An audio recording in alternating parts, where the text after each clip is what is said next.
Anda masih menyaksikan Kompas Pagi.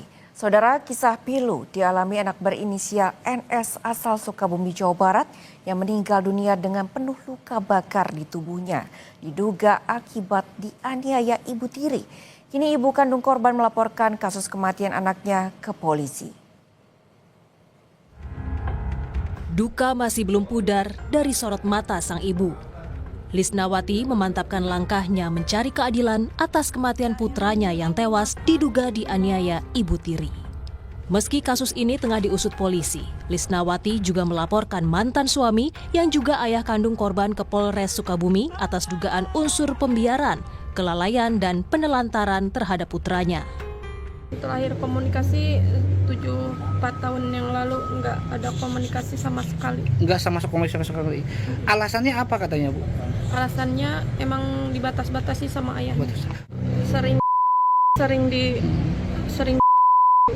Termasuk sama almarhum tidak, Bu, waktu itu? enggak, kan masih bayi juga. Masih bayi ya. Waktu dalam kandungan juga, udahlah kamu sama anak saya bawa motornya di Abu. Sebelum meninggal, korban mengaku mengalami penganiayaan ibu tirinya.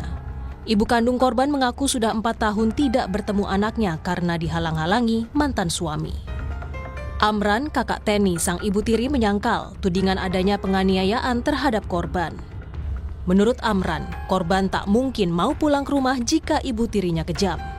Amran menyebut adiknya justru kerap memberi perhatian layaknya ibu kandung kepada korban. Kalau seandainya emang nggak nyaman karena di sini istilahnya nggak nyaman karena ibu tirinya benar-benar kejam, ya pasti kan dia juga pergi dan nggak bakalan pulang ke sini. Kenapa? Karena logikanya anak itu udah 12 tahun gitu, bukan anak kecil lagi gitu. Sekarang menurut informasi itu adalah dari Polsek kemudian dibawa ke Polres. Komisi Perlindungan Anak Indonesia terus mengumpulkan bukti terkait kasus meninggalnya NS di Sukabumi yang diduga dianiaya ibu tirinya. Dari hasil penyelidikan sementara, KPAI menemukan sejumlah fakta, yaitu adanya pembiaran perlakuan kekerasan yang kerap dialami korban. Anak N ini, dia kan sudah beberapa kali mengalami kekerasan. Dan bahkan kekerasan sudah menjadi bagian ya dari kehidupannya. Yang perlu saya pertanyakan pertama adalah tetangganya. Kemudian yang kedua keluarga besarnya. Ya, apakah hanya diam saja? Tetapi yang menarik dari kasus ini, Mas, yang kami memang harus turun adalah felisida itu seringnya terjadi pada anak di bawah usia 10 tahun. Nah, pada kasus ini itu terjadi pada usia 12 atau 13 tahun, di mana pelakunya ibu. Kalau pelakunya ayah, ada juga pernah kejadian, pelakunya ayah itu ada di Kalimantan ya. Di Kalimantan, di Maluku pernah terjadi.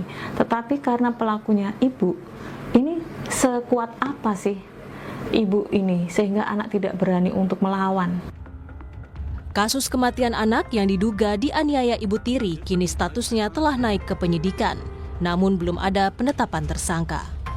Polisi menemukan bukti adanya unsur pidana kekerasan pada korban dan telah memeriksa 16 saksi, termasuk terduga pelaku penganiayaan ibu tiri korban. Tim Liputan, Kompas TV.